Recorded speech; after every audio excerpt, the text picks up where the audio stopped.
first and last breakup. Excerpt. She finally said yes, and it was really lovely being with her. Looking at her made those hard and boring days quite easy. Love may control our life with great strength. But love is always driven with little things. Sometimes we have control over those things, sometimes we don't.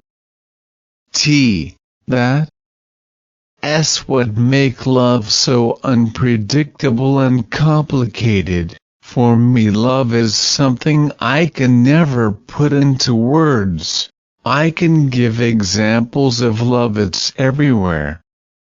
It's in God, blessing, in mother, food, father, advice, friends, laugh, and in lover, touch. Love is everywhere, but I still can't explain it.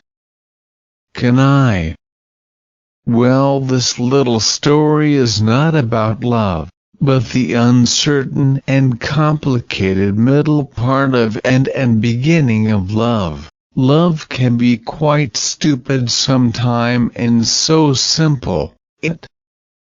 It's really funny that people love to cry over love when egos gets in the way, and cliché line would be there like, something got in my eyes? When people are welling up. And everyone knows what that means. In this story, that line made quite a lot of difference than anyone can ever imagine. I still find it a bit mysterious and funny. I always wonder to myself, what if God have a hand in all this? What if it's a sign from God, which we choose to ignore sometime? I am talking about all the small coincidences and awkward events, which leads us to love. Now, I am not the person who actually believe in destiny and fated to be together stuff, but I start to believe when I heard story from Abby. It's been 2 years since Abby and Mega's marriage, and how they become a lot closer after a ridiculous encounter. When Abby told it to me after 2 drinks at party, it sounded like this. Abby telling the story. Ever since I saw Megan, I was mad about her. I have met her on the orientation day of my collage, but I always felt stupid talking to Mega. No matter what we are talking about, I always felt Mega knows about everything and everyone. It's not a great feeling. But the way she used to talk was amazing.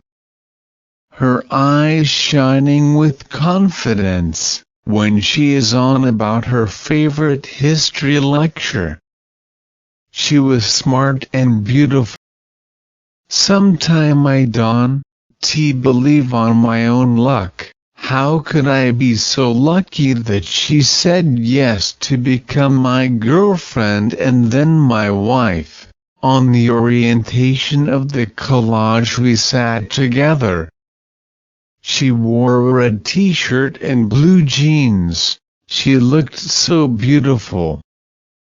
Being from a small town, I was a bit skeptical about talking to a city girl. Like everyone, my mother also warned me about city girls. Yes, that's right, I am a mama's boy.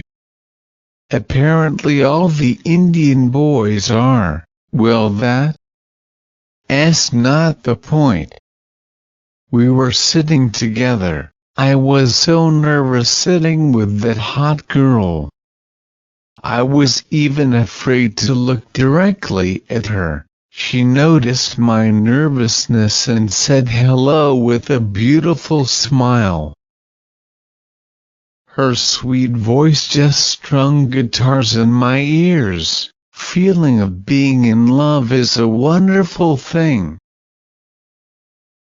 Being a city girl, she was very bold, confident, and broad-minded. I was stunned by her boldness. And still there are days when she completely surprises me. We were in same trade and in same classes of the course, which made it really convenient to being with her. We were always together. When we were on campus, attraction turned to liking and liking became love. I was the impatient one in both of us. I purposed her during the start of second semester. It was really awkward and confusing. I was not sure if she said yes or not, because she was standing there laughing at me. I had chose library as a spot to purpose her. I was sitting in library. I took her hand when she was busy reading physics book. She shot me a stink eye with her big brown eyes, and made a face, which was so adorable. But didn't she slapped my hand or tried to let go. I tried to whisper my feeling when a faculty member came and sat near us. I kept whispering my confession, but she was not hearing it, or was trying to ignore it. When I tried to say something, our librarian looked at me as he was going to eat me up. The faculty member already heard my confession 3 times. He patted my back and told me, "Take the girl outside and then confess." But when faculty member said it, everyone heard. We were both embarrassed and it was really awkward. We came out of library while blushing, then into canteen. I was still holding her hand when she started to laugh. And she stopped no matter what, how much I pleaded with my puppy face. She kept saying, "What were you thinking, dumbass?" I was saying the same thing to me in my mind. But after a few more tries, she finally said yes. And it was really lovely being with her. Looking at her made those hard and boring days quite easy. Meg helped me through all the hard times. After 6th semester we started to drift apart, and reason was as silly as it could be. I thought she doubted everything I did, no matter what, and she thought I'd done. T gave her enough attention. You know how this work. You won? T answer, 1 phone call, 1 massage. The relationship over and done. It was ridiculous, and people haven't changed much since then, have they? But was critical matter at that age for us. And thing which haunted me then, we finally decided to break up. I had left the college dorm and was living in the city now. So, we met on CCD, Cafe Coffee Day, in the city. We returned our gifts and things. It was so painful no matter what. I loved her and she loved me. We just wanted to get it over with and go home. Coffee tasted bad too, when I was paying for the coffee. They told me card payment can't be done because machine was busted. I didn't let her pay. My ego was too big. And she didn't insist because she knew me well and didn't want to have a fight when we were actually parting ways. It was enough painful as it is. I ran to the ATM nearby. One thing I didn't notice that my shades were dropped. When I was on my way to ATM, I came back and paid for the coffee. We both came out. I came on my friend's bike. I saw her standing alone waiting for an auto rickshaw. I thought I should at least give a lift to her home one last time. Asked her if she wanted a lift. She smiled and hopped on the back seat. I was driving the bike with no helmet on. Windy season and dust was in the air. It was getting hard to drive without my shades. I was squinting my eyes, and after some time, I had teary eyes because of the dust. We stopped at a signal, when a bike standing a little too close. The man on the other bike moved the side mirror of our bike with his elbow. She could see my face now through side mirror.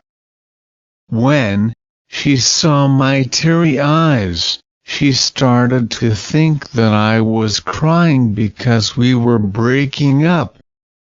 She knew me. I was not kind of man who will get that emotional or cry for that matter, and thought she meant really that much to me that I was crying, which was partly true though. But I was planning to cry after I get home. Yeah, I am the kind who don't like to show emotional side to people. After we crossed the signal, she hugged me from behind. I was thinking she is regretting her decision, but didn't say anything. After a while, when I felt wetness on my shoulder, I realized she was crying. I didn't want to break up with her at the first place. She was one true beauty, only a fool will let her go. When we reached at her house, she wouldn't come down the bike. She stayed there hugging me from behind even though we were in front of her house. She is one bold lady, I tell ya, but I was happy. Then she said, "Why are you crying?" I said, "Something got into my eyes. I don't have my shades on." She just assumed I was lying. Apparently everyone says that for her. It was such a cliché, so it was obvious what she was thinking, but not for me. Something did got into my eye. I didn't insist on it. Then, after an awkward silence, she said, "If You love me that much that going away makes you cry, that I will stay by you forever and ever. So that was my first and last breakup of my life. And she kept her promise. She stays by my side all this time. And every day I thank my stars for that. It could have been a different story. If the CCD debit card machine had been working, or if I hadn't lost my shades, or man on the signal hadn't elbowed my side mirror. God do works in strange ways, and my love changed completely with some wind and dust in my eyes. I never told her that, but I do like to tell the stories to those who needs to believe me. I was just lucky. Thank you watching.